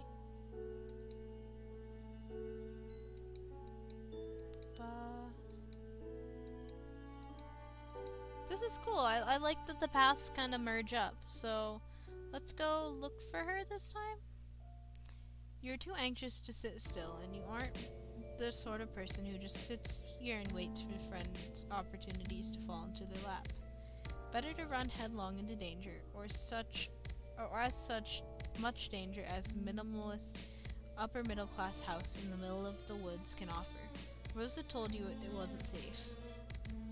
You creep out in the hallway, where a bunch of things can happen more or less simultaneously. A deluge of quick-time events you had no idea were coming. Lightning flashes in a perfect jagged line across the tall window at the end of the hall, followed immediately by a crash of thunder so loud you would think the house might be falling down. Abruptly, all the lights go out. Another flash of lightning in a moment, you see a long, thin figure superimposed against the window. You freak out, jumping about a foot in the air and yowling like a cat. A small hand leans on your shoulder and you jump again. Calm down, it's just me. Rose speaks in a normal tone of voice, and it's jarring. The house is echoey and cavernous, and there's something about the dark house on a stormy evening that makes you want to whisper. I told you to stay put for a reason. It's too early for my mother to be sauced enough not to notice random strangers in her house. I don't want you to go through the tedious process of explaining who you are. You have a perfectly understandable reason for why you left, and that reason is that you were lonely. No, main character, stop being so desperate. Rose snorts. Cold. You mean you were cold? Well, cold. You mean you were cold? Well, you're soaking wet. Follow me. She grabs you by the wrist and tows you down the hall. You wonder if you should warn her about the strange wraith-like creature you saw in the window, but you don't want to freak her out. Although her mom might be at risk too. Whatever. Moms are tough. She'll be fine. This probably isn't the first time she's gone toe-to-toe with weird slender man. This house looks haunted as shit. Rose brings you to a dark laundry room, then motions you to take off your hoodie, which you do gladly, because it is soaking wet. That's interesting. Design on the front. Does it mean anything? Oh yeah, it's kinda cool. A blue line that zigzags on one end like lightning. Looking at it makes you feel unsettled. You realize that Rose is still waiting for a response. You just hand her the hoodie and tell her no. You're pretty sure it's just an abstract sign. Then you stand there for a while she tosses the sweatshirt in the dryer. Feeling the alarming currents of memory in your bloodstream, you're sure there must be something you forgot to do. You continue to feel weird as Rose hits the dryer button and nothing happens. Fuck. She hits the button a few more times as if that'll make a difference when the power is out. She presses her thumb and forefinger to the bridge for nose. Well, you aren't gonna fit anything of mine. She leads you down more to long dark hallways. Man, this house is unreasonably huge. You ask Rose if a lot of people live here. No, it's just me, my mother, and a horde of liquids not soluble in water. Here, try not to drip on the carpet. You aren't sure how you're supposed to manage that, but okay. This room is large and dark, and when Rose parts the curtains, a flash of lightning illuminates a 4-poster bed, a long counter, and a shelf covered head to foot in bottles. Rose vanishes through one door, leaving you to purse. Yep, this is all liquor. This is a lot of booze. Here. I'm not sure what you would want to wear, but this should work till the power comes back on. We can't dry your clothes. Rose hands you a long silk robe. Yay, we get to be wizards. She won't miss this. I don't think she's ever even worn it. She has this whole closet full of fantastic clothes that she never puts on. You take the robe and go into the large master bathroom. It's kind of a mess. The tub looks like it hasn't been cleaned in a long time. The robe gives you the same knotted feeling of familiarity that looking at your hoodie did. But when you put it on anyway, it's a relief to get out of your wet clothes. You hang them on the shower rod. When you head back into the room, you find Rose standing in front of the wall of liquor. She's holding a bottle of Grey Goose and squinting at the label, like she's trying to read the nutrition facts. I've often wondered exactly what the merits of consuming this are. It tastes, quite literally, like burning. She opens the bottle, and before you can protest that she is in no means the legal drinking age, and wherever the fuck you are, she puts the bottle to her mouth and takes a sip. She sputters. Blech. That's terrible. You could have told her that. Straight vodka isn't initiated, even fancy vodka. You take the bottle from her. She hesitates for a moment, then lets it go. You're not sure if you're prepared for something this heavy. You're kind of counting on some silly shenanigans, maybe a couple of funny jokes. You aren't cut out for this. You get the gut feeling that at some point you might have been cut out for this. You might have been the sort of person your friends, or potential friends, could count on. In fact, you know on some level that this is true, but whatever you try and nail down any sort of specifics, you always find a gaping lacuna in your experiences. It's all just white noise. Rose's shoulders slump as she stands, surveying her mother's bottles. She doesn't even have the decency to hide her distasteful habits. Who needs an entire wall of liquor bottles? She doesn't have people over. She doesn't have any friends. It's all just for me. Just more of her passive-aggressive act as femme fatale 1950s housewife with the death wish. It's just like the wizards. Wizards? Don't worry about it. You know how long it's been since I had a home-cooked meal? Now, I'm not saying that I require or even deserved a lovingly crafted culinary masterpiece every time I sit down to eat. That's going a bit far. I know John complains about being plagued by fatherly concern every chance he gets.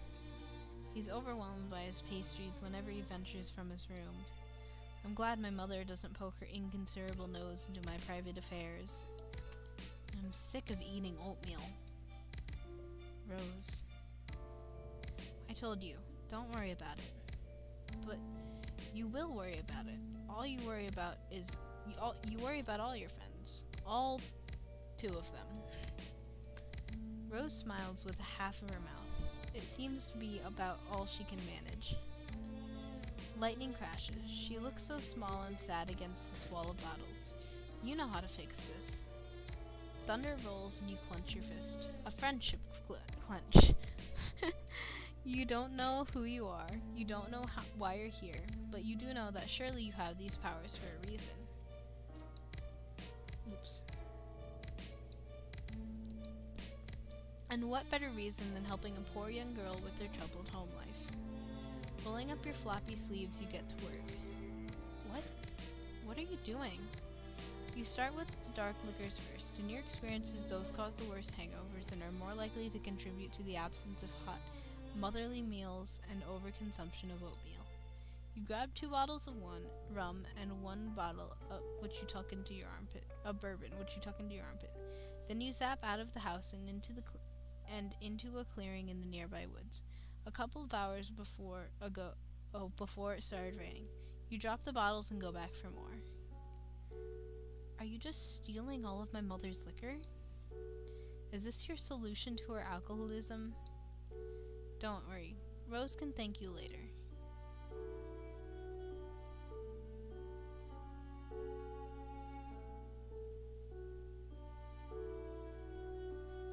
You go for the tequila next, then the vodka. Then you get sick of this organized approach and just start grabbing whatever and dumping in the past. Rose watches you do this for a while, then she hops on the counter, crossed legs, and starts texting. Wow, she really is intent. She's really so intent on her conversation that she hasn't even noticed you fixing her domestic situation. She keeps giving you little fleeting looks, and you're pretty sure she must have been talking about you. You just let her talk. It isn't right to try and invade your friend's privacy. You attempt to resist the temptation, which you fail at immediately. Not even an overused meme can save you. You zap behind her into the counter where you can spy on her private correspondence. I don't know anything about them, I'm sorry. And here I was trying to take advantage of your uncanny ability to make guesses vaguing on prognostication. I'm really considering a reevaluation on magic.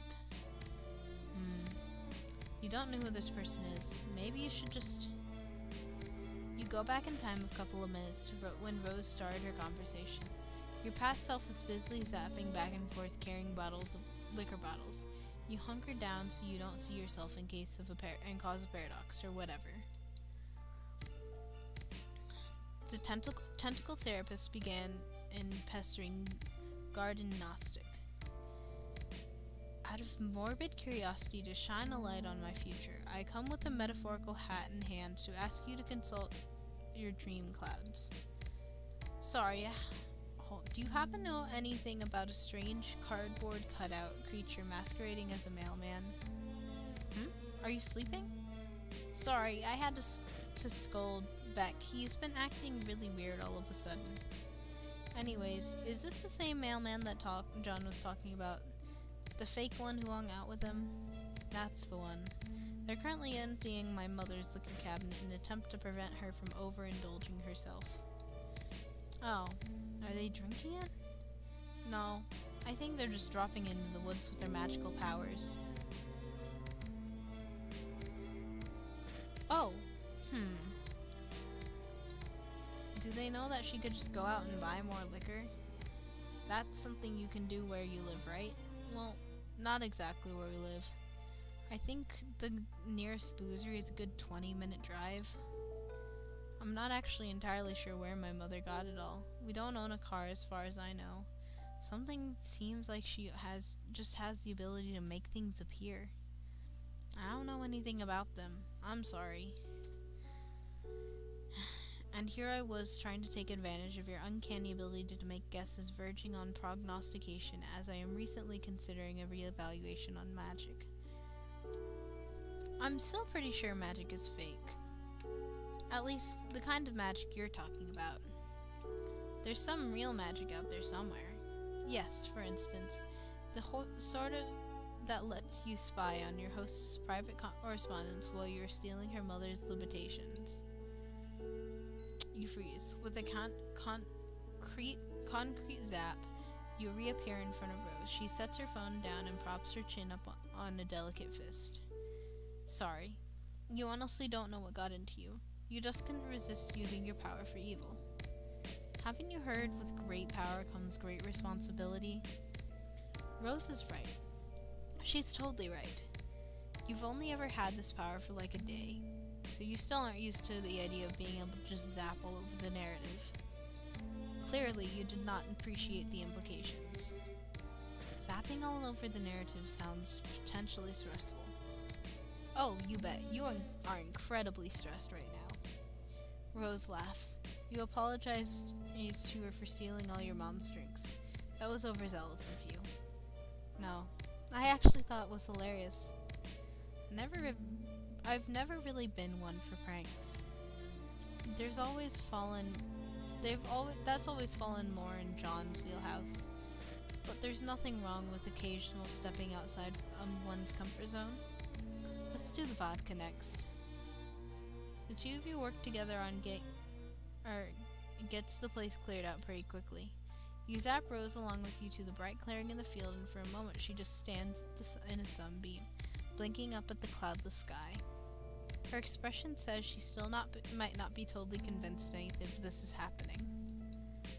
When all the liquor has been transformed from the bedroom into the woods, from the bedroom into the woods, a big glittering dragon sword of booze, you and Rose fall down next to it in a messy heap. Well, you fall into a messy heap. Rose lowers herself daintily, sitting more on her knees than her butt, probably to keep her skirt from getting dirty. You get the idea that even though she lives in the middle of nowhere, she doesn't spend a lot of time outside. You tell her again that you're sorry you spied on her in her correspondence with her green friend Gigi. You also hope that she isn't going to get in trouble with her mom. I'm not unduly concerned. I'll tell her where it all is in a couple of days, although by that time, I'm sure at least a good third of it will be water damaged. I'm sure this will have fantastic implications for our relationship and not at all exacerbate the emotional problems underlying her addiction.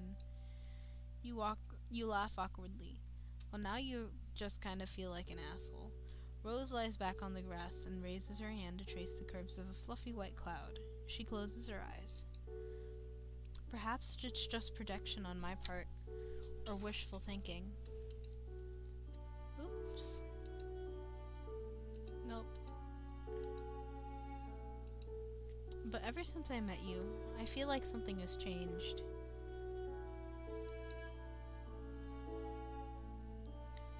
Or rather, something has failed to change, if that makes any sense. It's probably nothing. Her eyes flicker back open, endlessly purple and fixated on the skies like she can see something beyond it.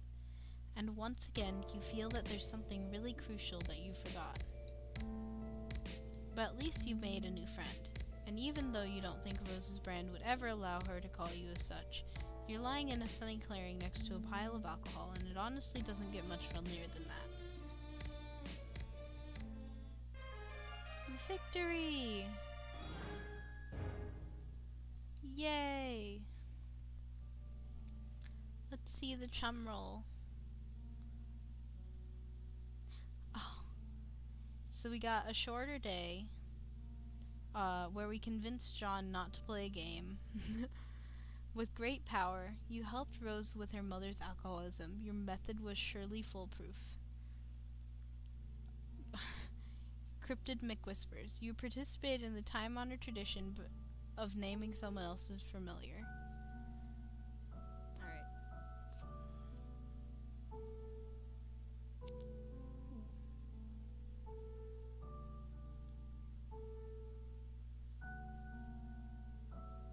These all look interesting.